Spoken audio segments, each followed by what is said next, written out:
change your world. It's time to let it go. The things you used to think, the things you used to know, they don't help you anymore. It's time to change your mind if it's peace you want to find. This is Kurt Kaikonen, pastor of Calvary Chapel, Waterford, at your neighborhood church. Today on Change Your World, we'll be in the book of Exodus. So grab your Bible and let's get started.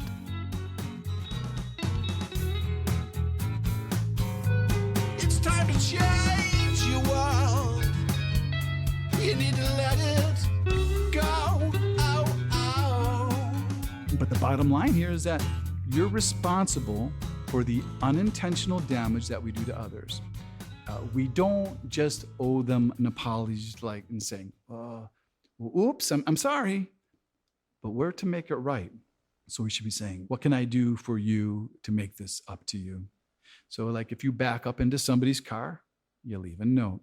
You take responsibility. But in Michigan, with no-fault insurance, it's kind of hard to do that, but we're to do what we can do. We need to make things right.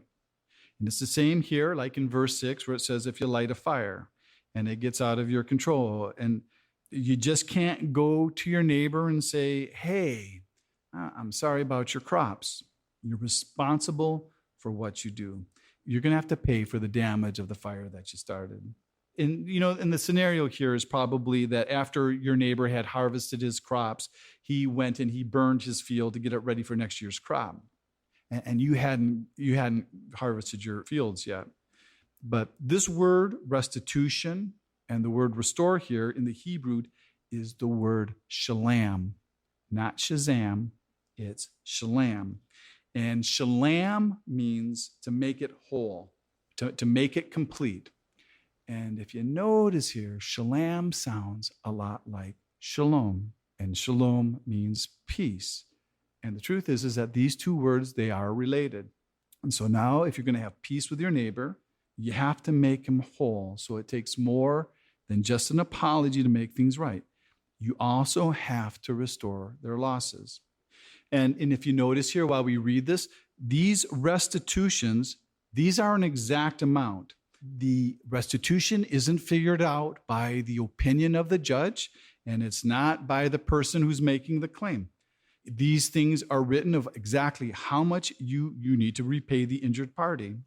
And what this would do, this would probably cut down a lot of costs of attorney fees, and it wouldn't, use up all the court's valuable time, and it would also keep these disputes from going on for years and years. So now here you are, and you're living in a society, and you're living in a village where most of your neighbors are actually part of your extended family, where you all belong to the same tribe. And so you should be able to trust each other. So this wouldn't be unexpected or a hard thing to take turns watching over each other's goods from time to time. And like leaving them your animals or them guarding your valuables when you leave town for business or for vacation. And so this was common, this was customary, because you don't take everything with you when you travel. So this is kind of like house sitting. But when you return, your property's gone. And your neighbor says that he wasn't negligent and it was just stolen. Well, your neighbor, he's not responsible for your losses. But if that thief is not found, they did have to go before the judges, and they would both have to swear before the judges. And you'd have to take your neighbor's word that he didn't steal your stuff. But there had to also be evidence. There had to be witnesses to vouch for him. And if he says that missing animal was destroyed by beast, well, then he's supposed to bring the evidence, like pieces of the carcass, and lay that out before the judges. But if the judge did find that your neighbor did steal your stuff, he just had to pay you back double, because it's the same as if the thief was found with your stuff. And this word here for judges, again, is that word Elohim, which means gods, which is actually what God calls himself. He doesn't call himself gods, but it's the same word for God from Genesis. And after the judge, after he made these judgments, there was no recourse for you. There were no appeals. You couldn't take it to a higher court. The judge's judgment, it ended the disputes with your neighbor. But now, if your neighbor, if he goes and he borrows your stuff, this is a different story.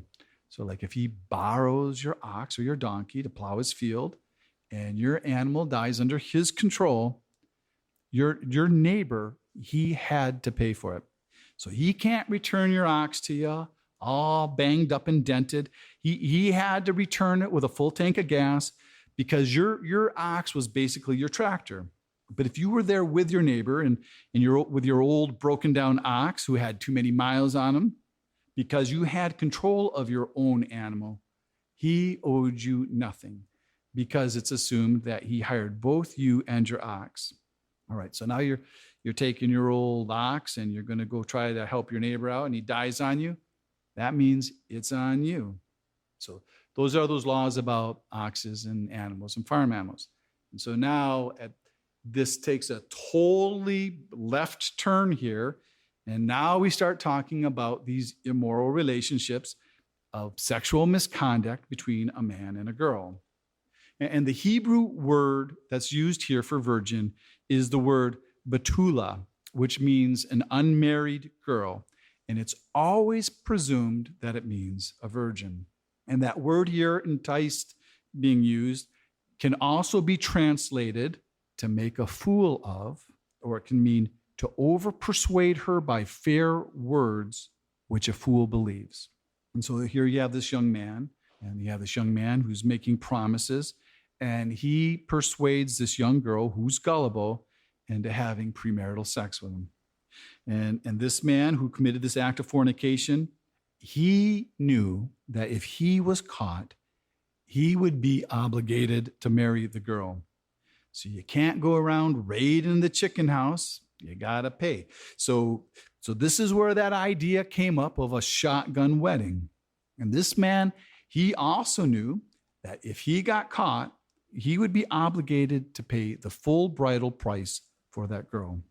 So the knowledge of this law, it probably stopped quite a few men from committing fornication. So this man, he's not going to be able to get out of this cheap, because when you're talking about a bridal price or you're talking about a dowry, you're talking about like months and months and months of wages. And this man, he doesn't get a choice. He has to marry her. He made his choice when he sinned against the little girl. But if the father didn't like this man, and personally, I know that I wouldn't like this man, the father didn't have to give his daughter to the man as a wife. But that man still had to pay the bridal price. So he's going to have to pay for a wife without receiving a wife. And what a dowry was back then. The dowry was the money that was given to a father to be able to take care of his daughter if something happened to her husband. That dowry was actually for her future security. And in this culture, an unmarried girl, she belonged to her father. And girls who weren't virgins weren't sought after to become wives. So this loss of her virginity was also a loss to her father for the bridal price that the father would receive to take care of his daughter during hard times. And so this isn't anything like our days, where we don't have these customs, where nowadays all we do is we all get messed up with our sins and we act as if there's actually no price to pay. But there's always a price to pay. And here for Israel, they just knew what that price was civilly. But I believe there's even a greater price to pay than just the money, because you're going to have to pay with the guilt, and you're going to have to pay with that distance from God and your fellowship with him. And you're going to have to pay with a whole bunch of confusion. And you can end up with a bunch of trust issues down the line when you do get married with your spouse. And although all of these sins are forgivable in Jesus, sin, it always has a price to pay. And that price is not because God is mean or that God is really strict or that God wants to punish us. It's because the wages of sin is death. And God will do whatever he can to keep us from receiving that wage. And so that's why here in Israel, God gives them this good law to help them out. because this law is given to them to mitigate the damages. So if someone falls into this type of sin, it's not to punish them, it's to help them and to restore them. So instead of just leaving them to live the lives of perverts or the lives of fools, where like you just look nowadays, I mean, they don't live in the same confusion that we do, where you can be unmarried for decades and have multiple children in that state. And where nowadays it seems like it can go on and it can end up being a generational thing. And God, He would spare us from all that. And He would spare our children from all that. Because the truth here is that a woman's value is very high, and it's not to be cheapened. It's not to be taken advantage of. And you have to agree that it's a shame what's happening to our youth and with premarital sex. And there's not anything that can be done about what's in the past. But what you can do is you can do what's best now. You can be in agreement with God. And even though you might not be able to influence all of society, you can at least influence your family. Because nowadays we see this world falling apart at the seams. But we don't have to. We've been given a way to live. We have a place. We don't have to live like them. We can live in peace, and we can live in a peace that the world doesn't understand. And there's also something here that you really need to see. If you didn't notice this at all, there is no penalty for the woman, because the woman here, she has already lost enough. She's already been put at a disadvantage where she's already lost something that she can never regain. And so God, He puts nothing else on her, because in this culture, she just lost a lot of possible marriage proposals, and she would be considered to being damaged. So next, on a cheery note, let's go to the next law. You shall not permit a sorceress to live. Yeah. And now a sorceress in the ancient world, that would have been thought of two different ways. One would be this person who was very dark and had demonic powers. The second would be a person who achieved altered states by drugs and potions. So basically, this is drugs and occult practices. The King James Bible, they translate this word sorceress as witch. And although this is given in a female form, this is applied to both men and women. But here it was actually more common among women. So this is a capital crime because this is destructive to Israel's spiritual life. So witches, they weren't permitted to live. And that was the same for those who practiced bestiality, which was a common practice not only among the Egyptians, but in Canaan. And so this practice, it's also condemned, and it was also a capital crime. And what we need to know is that God still, He can forgive those sins too. And then also it goes on to saying that anyone who sacrificed to any god except for the Lord, well, that too was a capital crime. But the punishment for that was rarely ever carried out or applied in Israel. We do see it carried out in 1 Kings 18 with Elijah, with the priests of Baal, but you don't really hear about that much. And then it goes on and it says, Israel, they're never to mistreat a stranger. But we do know how poorly the religious community treated Gentiles. And the Gentiles, they would have been considered strangers. But Israel, they were to represent God. They weren't really to represent their own prejudices. And so they're commanded to treat strangers with kindness because they were strangers in Egypt. And then they're also to treat widows and orphans with kindness. And you have to remember that widows and orphans, they were the very lowest. They were the most disadvantaged and the most vulnerable in that society. So they were very easy to abuse. But God, He offers them His special protection. And so God, He threatens those who afflict them to make their wives and their children widows and orphans. And then Israel was commanded to be compassionate to their poor and not to oppress them or to charge them interest when lending money. And just because you couldn't collect interest, It didn't excuse you from lending to the poor. But if you did lend to them because you were a good and kind Jew, and you took collateral, because you have to remember, this is a loan. This is not a gift.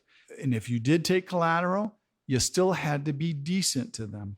So if you took their cloak for collateral, you had to return it to them by night, because here again, you're representing God, and you're to be compassionate because God is always compassionate. And in this culture, clothing was valuable, and people usually only had one cloak. And for the poor, it's not just their coat. This would also be their blanket or their sleeping bag. And sometimes it would be their whole house. That could be the only thing that they had.